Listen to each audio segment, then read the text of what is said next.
Alors nous avons identifié plusieurs freins en interrogeant plusieurs centaines de personnes qui ont participé à des études que nous avons menées au Centre des sciences du goût et de l'alimentation. Donc tout d'abord, quand on demande aux personnes de créer un menu à partir de différentes options qu'on leur propose, on se rend compte que dans la plupart des cas, dans plus de la majorité des cas, ils composent leur menu en partant de la viande ou du produit d'origine animale. Et ensuite, ils rajoutent des éléments autour de ce premier choix. D'autre part, les légumineuses sont souvent identifiées comme une alternative aux céréales ou aux féculents, alors qu'en réalité, elles contiennent beaucoup de protéines et pourraient tout à fait être utilisées plus largement, et notamment pour composer des plats qui ne contiendraient pas de viande, par exemple.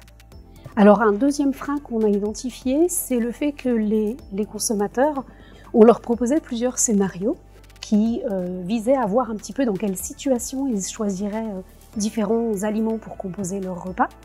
Et les cas où les légumineuses étaient les plus choisies étaient les cas où les personnes composaient un menu mais qu'ils mangeraient à l'extérieur de la maison, c'est-à-dire pour lequel ils n'auraient pas à cuisiner eux-mêmes.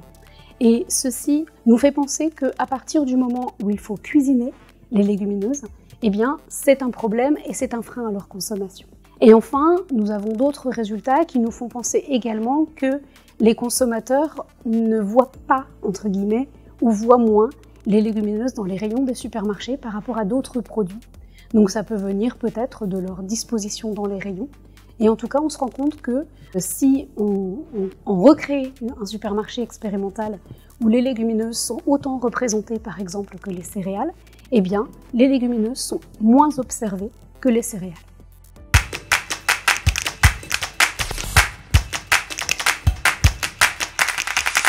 Les légumineuses, déjà de manière générale, elles ont deux grands points forts.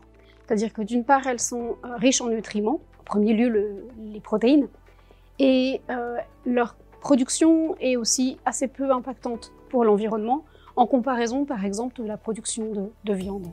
Et ça, on s'est rendu compte dans nos expériences que les consommateurs le savent. D'une part, si on leur pose la question dans des questionnaires, effectivement, ils nous répondent que les légumineuses sont plutôt bonnes pour la santé et plutôt bonnes pour l'environnement. Et puis, quand on leur fait composer des repas, de la même façon, comme je l'ai mentionné précédemment, en leur donnant des scénarios pour voir dans quelle situation ils vont davantage choisir les légumineuses, ces légumineuses, elles étaient plus choisies dans les scénarios où on devait composer un repas qui était soit bon pour l'environnement, soit bon pour la santé. Et dans ce cas-là, clairement, les consommateurs choisissaient davantage les légumineuses.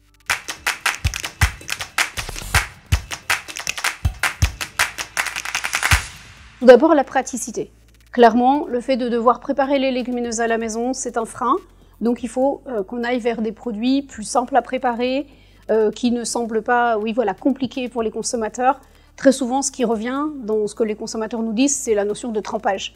Alors là, si je dois planifier mes repas 28-24 heures à l'avance pour laisser tremper les légumineuses, c'est un frein. Même si, en réalité, toutes les légumineuses n'ont pas besoin de trempage. Une deuxième chose, c'est qu'on voit, ça peut sembler paradoxal, mais en tout cas, c'est vraiment des choses qui ressortent, que les consommateurs n'ont pas tellement d'a priori négatif sur les légumineuses brutes, mais ils rejettent les produits très transformés, ultra transformés à base de légumineuses.